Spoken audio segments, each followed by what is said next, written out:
오늘은 잠시 공지사항을 안내드리고 방송을 시작하겠습니다. 출향파는 지금까지 5차례에 걸쳐 진행한 IR의 핵심적인 내용을 중복되지 않게 정리해서 3편의 영상으로 업로드하였습니다. 현재 구간은 승인 일정이 촉박하기 때문에 기관과 외국인은 물론이고 개인들의 수급이 강하게 유입돼도 문제가 없을 것이며 오히려 신규 개미의 수혈은 2차 상승의 촉매제가 될 것으로 판단하고 있습니다. 출향파가 정리해서 업로드하는 진회장의 IR 영상은 기존 투자자나 신규 투자자들이 단시간에 HLB를 이해하고 공감하는 데 많은 도움이 될 것입니다. 출향파는 지금까지 수많은 영상을 업로드하였지만 구독이나 좋아요를 요청한 경우는 10손가락에 꼽을 정도로 거의 없었습니다. 그러나 지금은 진회장 발언의 핵심을 정리한 IR 영상을 통해 최대한 많은 신규 투자자가 유입될 수 있도록 IR처럼 공익적인 영상에는 구독과 좋아요가 모두에게 도움이 되는 시점이라고 판단됩니다. 좋아요가 많게 되면 유튜브 알고리즘이 영상 노출을 확대하게 되며 잠재적 투자자에게 IR 영상이 많이 전달될 것입니다. 또한 종토방 같은 다양한 커뮤니티의 진회장의 IR 영상을 적극적으로 소개해 주시는 것도 HLB가 본연의 가치를 찾아가는 데 많은 도움이 될 것입니다. 구독과 좋아요로 힘을 모아주시고 댓글로도 응원을 많이 해주신다면 다음 주에 진행되는 IR의 추가 소식들도 신속하게 정리해서 안내드리겠습니다. 오늘은 그동안 IR에서 나왔던 주요 질문과 진회장의 답변을 정리했습니다. 중요한 내용이 포함되어 있으니 집중해서 시청하시면 좋을 것입니다.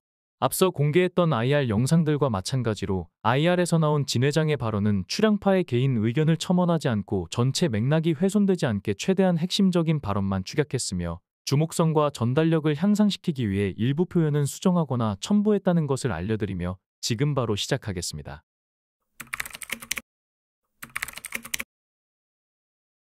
거래소로 이전하려면 거쳐야 될 과정이 2개가 있습니다. 하나는 주주총회를 통과하는 것이고 다른 하나는 거래소의 승인을 받는 것입니다. 가장 어려운 주주총회를 특별 결의로 통과해서 이제 거의 다 준비를 마치고 주관사와 신청서를 쓰고 있는 상황입니다. 대부분의 주주들은 조속한 코스피 이전을 바라겠지만 코스피 이전은 전략적인 선택을 해야 할 필요성이 있습니다.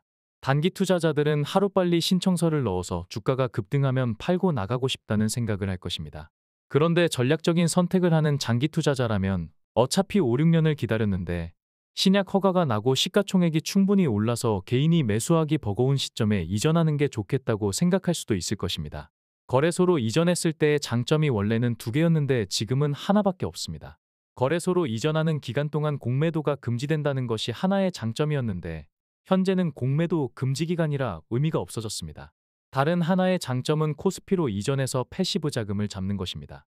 거래소로 이전을 하게 되면 시가총액 비율에 따라서 의무적으로 패시브 펀드가 우리 종목을 포트폴리오에 담아야 합니다. 주가가 얼마가 됐든 간에 패시브 자금은 유입될 수밖에 없는데 지금 주가에 패시브 자금이 들어오게 하는 게 나을까요? 아니면 시가총액이 지금보다 훨씬 커졌을 때 들어오게 하는 게 좋을까요? 어차피 5월로 가면 갈수록 시가총액이 커지고 주가가 오르면 오른 만큼 패시브 자금이 훨씬 더 많이 들어올 텐데 그때까지 기다렸다가 하는 게 낫지 않을까요? 이처럼 코스피 이전 시점은 상황에 따라 전략적으로 유연하게 선택을 할 예정입니다. 시가총액이 충분히 오른 다음에 이전하는 게 더 좋겠지만 혹시라도 기업의 가치가 제대로 반영되지 않고 있다고 판단된다면 조기에 이전 카드를 쓸 수도 있다는 얘기입니다. 공매도나 시장에서 저희 회사를 어떻게든 폄훼하고 주가를 하락시키려는 팀들이 있다면 저도 이에 대응할 수 있는 카드가 있어야 되기 때문에 상황에 따라 언제든지 전격적으로 이전을 추진할 수도 있습니다.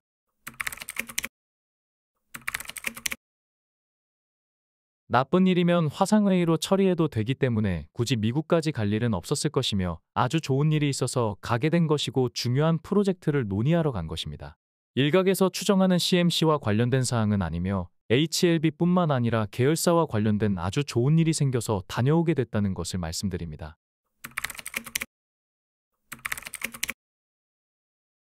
항서제약의 캄넬리주맙 판권 인수 관련 질문은 IR 자료에 담지 않았는데 자주 질문이 나올 만큼 관심이 많은 사안입니다. 심지어 이 질문은 여의도 증권가뿐만 아니라 미국 출장 시 글로벌 제약사 임원을 만날 때마다 받는 질문이기도 합니다. 그들은 도대체 이해가 되지 않는다라고 말하며 항서제약이 글로벌 23위이자 중국 내 최고 제약사이고 미국 제약업계에 종사하는 사람이라면 모두 알 만큼 큰 회사인데 엘레바 같은 듣보잡 회사가 어떻게 캄넬리주맙이라는 유명한 약물을 계약금도 없이 가져올 수 있는지 정말 궁금해합니다. 항서제약은 신약 개발을 하면서 중국 내에서 돈을 엄청나게 벌었습니다. 소규모 제약사가 신약 개발로 갑자기 엄청난 돈을 벌다 보니 한 군데만 집중해도 되겠다라고 판단했던 것으로 알고 있습니다.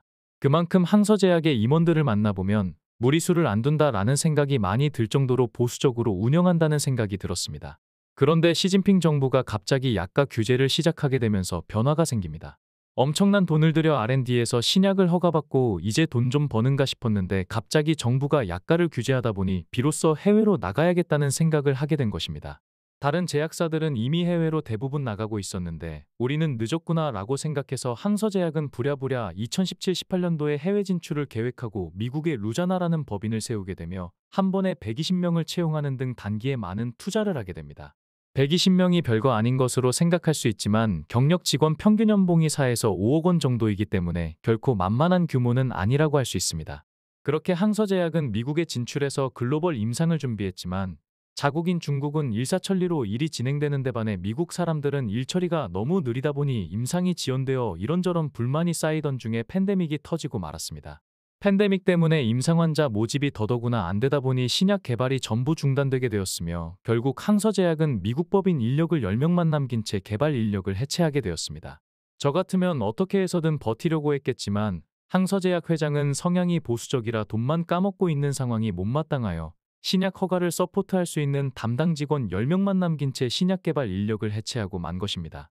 이렇게 해서 저희 엘레바와 항서제약의 신약 담당 직원 10명은 같이 일을 하게 되었고 그 사이에 가남 1차 신약 허가 일정이 다가오게 되면서 저희는 항서제약과 신약 관련 마케팅 협의를 하게 됩니다. 로시와 아스테라제네카는 자기네 약물로만 허가받았기 때문에 영업사원 1명이 병원에 찾아가면 되는데 우리는 2개의 회사가 공동으로 임상을 진행했기 때문에 하나의 약물을 홍보하기 위해 2명의 영업사원이 가게 된 상황이었습니다.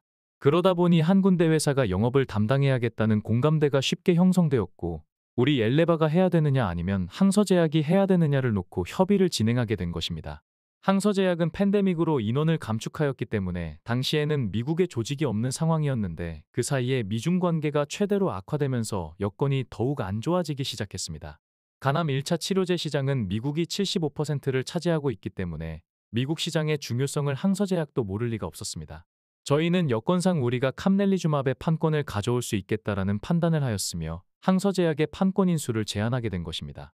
여기까지는 항서제약도 바로 공감을 했고 캄넬리주맙의 글로벌 판권을 우리가 가져오는 것에 동의했지만 문제는 돈이었습니다. 당연히 항서제약은 우리에게 엄청난 계약금을 요구했습니다. 그러나 저희는 계약금을 주게 되면 마케팅 비용을 쓸 수 없겠다라는 판단이 들었고 그래서 제가 항서제약 회장과 담판을 하게 되었으며 이렇게 말을 하였습니다. 회장님한테는 2가지 선택의 여지가 있습니다. 하나는 우리에게 계약금을 받는 대신 우리가 돈이 부족해서 마케팅에 절절매개하는 방법이 있습니다. 다른 하나는 계약금을 받지 않는 대신에 저희가 그 돈을 마케팅에 쏟아붓게 하여 로슈를 이기는 성과를 보시는 것입니다. 이렇게 둘 중에 하나를 선택하라고 했더니 껄껄 웃으면서 항서제약 회장은 후자를 선택하게 된 것입니다. 다소 극단적인 제안이었지만 결국 계약금을 마케팅 비용으로 쓰겠다는 저의 제안이 통하게 되었으며 캄넬리주맙의 글로벌 판권을 저희는 계약금도 없이 가져오게 된 것입니다. 여담으로는 판권 인수 관련으로 한 달간 계약서를 써서 드디어 호재 소식을 발표하게 되었고 저는 발표 이후에 시총이 2배 이상 갈 거라고 생각했지만 17%까지 오르다가 공매도가 쏟아붓는 바람에 2% 상승에 그쳤던 허무한 기억이 있습니다. 캄넬리주맙의 판권을 계약금도 없이 가져온 내막에 대해 자세하게 설명을 듣지 않으면 이게 좀 이해가 안 간다고들 많이 말씀하셔서 상세하게 설명드리게 되었습니다. IT 업종은 기술 유출이 안 되게 비밀리에 개발해서 출시했는데 만약 한 달 후에 누군가 우리보다 더 좋은 걸 내놓게 되면 정말 치명적일 것입니다. 그런데 바이오는 10여 년간의 개발 기간 동안 펀딩을 해야 하기 때문에 임상 성과나 데이터를 지속적으로 학회에 발표할 수밖에 없습니다. 한마디로 성과를 자랑하는 행위인데 그래야 지속적으로 투자를 받을 수 있기 때문입니다. 다시 말해서 전 세계에서 우리와 경쟁 상대가 될 만한 약물들이 누가 개발하고 어디에서 나올지를 저희는 사전에 다 가늠할 수가 있다는 얘기입니다. 현재 모든 데이터를 확인한 결과 아마도 5년 내에는 저희와 경쟁할 수 있는 약물이 시판되기는 어려울 것으로 파악되고 있습니다. 저희 약의 특허 만료기간은 병용요법을 기준으로 2043년까지입니다. 허가를 받게 되면 20년간 적지 않은 수익을 창출할 수 있지만 2029년에는 정점을 찍을 것으로 보고 있습니다. 그 이유는 지금 말씀하신 경쟁 약물들이 신약 허가를 받고 시판될 수 있기 때문입니다. 그래서 이에 대한 대응으로 다음 신약은 2, 3년 내에 나와야 된다고 생각하고 있으며 그에 맞춰 준비를 하고 있는 상황입니다. 리보세라닙은 우리 약이니까 항서제약이 우리에게 고지할 의무가 있지만 캄넬리주맙 CMC는 항서제약의 제조 설비이기 때문에 우리가 관여하면 안 되는 사항이었습니다. 그런데 워낙 대표님이 화통한 성격이다 보니 그냥 얘기를 해버려서 공개가 된 것입니다. 사실 제가 공개 이후에 좀 뭐라고 했는데 해당 사안에 대해 답변하지 말라고도 했습니다. 항서제약이 문제없었다라고 통보했으면 있는 그대로 문제없었다라고 발표하면 되는 거지 왜 답변하지 말라고 했는지 궁금할 것입니다. 제가 IR을 진행하게 되면 여기 계신 분들 중에 녹음하는 분이 계실 것이고 해당 녹음 파일은 여기저기 돌게 되어 모두가 알게 될 것입니다. 캄넬리주맙 CMC 결과는 우리가 발표하거나 공지할 사안도 아니고 그럴 권한도 없습니다. 그럼에도 우리가 언급하게 되면 항서제약 입장에서는 자신들의 생산 설비에 대해서 우리가 이러쿵 저러쿵 얘기했다고 기분이 나쁠 수 있습니다. 그래서 어쩔 수 없이 돌려서 말을 하게 되는 것인데 제대로 발표를 안 했다고 오해를 하고 억측이 나오게 되는 것입니다. 항서제약은 FDA로부터 수많은 글로벌 의약품을 허가받은 회사이며 그동안 FDA로부터 17번이나 실사를 받은 회사입니다. 세계 22위 제약사의 공장 설비에 대한 실사에 대해서 우리가 언급하는 것은 파트너에 대한 예의가 아니라고 판단했고 그래서 통보는 받았지만 그냥 지켜봅시다 라고 했었지만 본의 아니게 공개가 돼버린 것입니다. 미국의 51개 주 중에는 신약 승인이 나기 전까지는 의약품 면허를 내주지 않는 주가 6개가 있습니다. 그 6개 주를 제외하면 현재 각 주별로 의약품 판매 면허를 받지 못한 주는 4개밖에 없으며 나머지 4개 주도 한두 달 내에 마무리될 것으로 전망하고 있습니다. 저희는 지금 1,300억 정도의 현금을 보유하고 있으며 대부분 마케팅에 쏟아부을 예정입니다. 초기에 시장을 제대로 선점하고 기선제압을 하겠다라고 한다면 생각보다 비용이 더 들어갈 수도 있을 것입니다. 그러다 보니 항상 나오는 질문이 조만간 HLB가 대규모 유증을 하지 않겠느냐라는 것입니다. 제가 예전에 유증을 안 하겠다고 약속했다가 2년 후에 말을 바꿔 유증을 한 적이 있었는데 그때는 코비드 때문에 정말 회사가 너무 어려워져서 말을 뒤집게 되었는데 그런 일이 있다 보니 우려가 많으실 것입니다. 5년 정도 후쯤에 혹시라도 유증을 하게 된다면 또 말을 뒤집었다고 할 것 같아서 조심스럽긴 하지만 현재로서는 유증 계획이 전혀 없다는 것을 말씀드립니다. 참고로 엘레바는 지난 16년 동안 HLB가 조달해준 자금으로 임상을 진행했습니다. 그동안 엘레바가 미국 내 금융시장을 아무리 컨택해봤지만 반응이 전혀 없었는데 글로벌 3상 결과가 나온 이후로는 은행들이 엘레바를 보는 시각이 완전히 달라졌습니다. 예상컨대 신약 허가를 받게 되면 마케팅 비용보다 훨씬 많은 투자금을 엘레바를 통해서 조달받을 것으로 판단하고 있습니다. 엘레바가 투자를 받게 되면 HLB 100% 지분이 희석되는 거 아니냐고 불안해하실 수 있겠지만 HLB 가치가 희석되지 않는 방향으로 투자를 받을 수 있을 것으로 판단되며 그게 저희의 목표이기도 합니다. 가능성은 거의 없겠지만 최악의 경우에는 CR 레터를 받을 수도 있을 것입니다. FDA가 지금은 허가를 못 내줘 CMC에 문제가 있었어 라고 통보할 수도 있을 것입니다. 항서제약은 글로벌 22권의 대형 제약사이며 거기에는 세계적인 권위자와 FDA 규정을 담당하는 전문가들도 있습니다. 그들의 시각으로 봤을 때 아무 문제가 없다라고 판단해서 저희한테 통보했음에도 FDA의 결정이 다를 수도 있습니다. 그래서 문제가 생긴다면 최악의 경우에는 CMC 재실사를 통보받을 수도 있을 것입니다. 그렇게 되면 당연히 신약 승인이 늦어지고 주가는 떨어지게 될 것입니다.